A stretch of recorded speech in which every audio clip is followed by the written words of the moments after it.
Hey guys, what's up? Spectre here. E3 2019 has come and gone, but that doesn't mean there isn't more to learn about Cyberpunk 2077. Today I'll be discussing photo mode, flying cars, the next public release of Cyberpunk gameplay, and much, much more. Let's begin.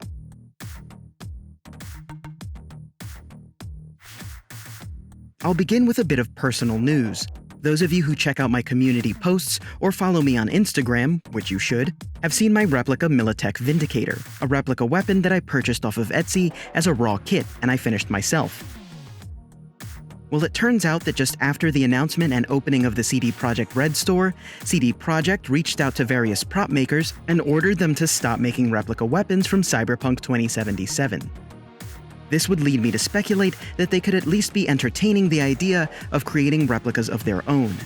This had been a practice that had been going on for quite some time, and it's fairly common in this space, but just as the CD Projekt store opened, this sudden halt just seems like way too much of a coincidence. In a series of interviews last week, a few features of Cyberpunk were confirmed, others denied, and others, well, sort of confirmed. Let's start with the concrete stuff. First, Cyberpunk 2077 will have multiple endings, depending on our choices. And while we don't have a concrete number of endings, we know that our actions will have a direct impact on them. I was going to make a Mass Effect 3 joke here, but I think I'll take the high road. Speaking of roads, players will also be able to collect cars in 2077, as all unlockable player homes will come with a garage to store vehicles, GTA style. Not only that, but players will be able to summon their favorite vehicle at will, no matter where they are. Simply select your favorite ride, and the self-driving AI will deliver it to you anywhere in Night City. Which brings us to some of the things that players won't be driving in CD Projekt's upcoming title: flying cars and boats. Even though flying cars have had an overwhelming presence in what we've seen of the game so far, players will never directly control one. There will be cutscenes and story beats that take place in flying cars and boats, but that will be the extent of it. On the one hand, this can be seen as disappointing, but from a narrative and design perspective, this move makes sense.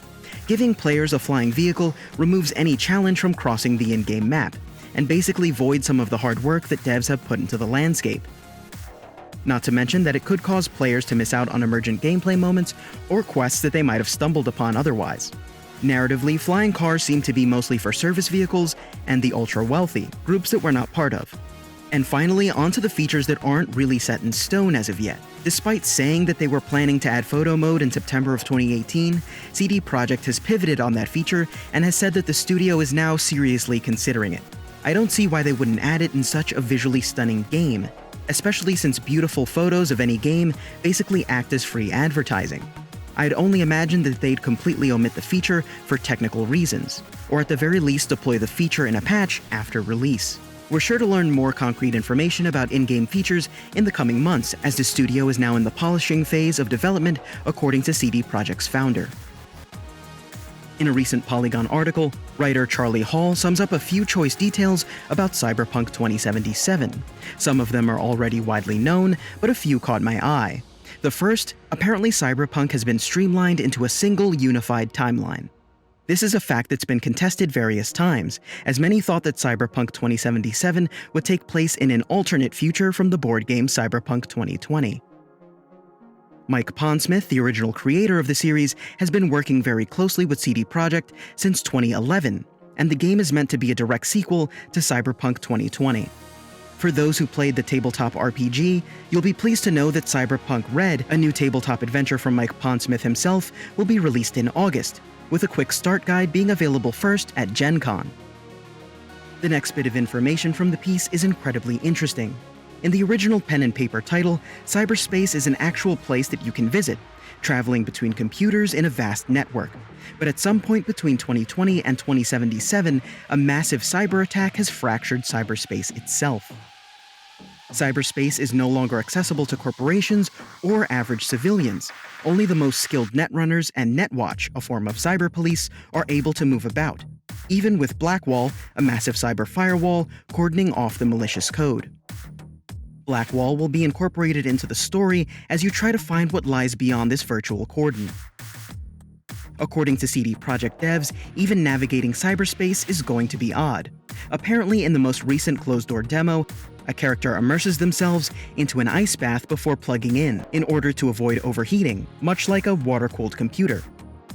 Actual cyberspace even looks different to different users within the in-game world. CD Projekt Quest Director had this to say on the matter. The general idea is that the way you'll visualize it depends heavily on who the user is. It's such a vast amount of data that it's incomprehensible to the human brain, so the mind uses symbolics. It uses the images and thoughts, the ideas it already knows, to make some kind of sense of it. So you might imagine that V sees cyberspace differently than other characters would, for example.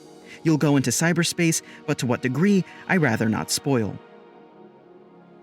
The Quest director also went on to drop some information about pacifist playthroughs, as they aren't really possible. Some combat sequences are unavoidable, but these instances will end in the option to spare an NPC's life, meaning that no-kill playthroughs are still definitely possible. And finally, romances in-game will be completely open to players regardless of character build.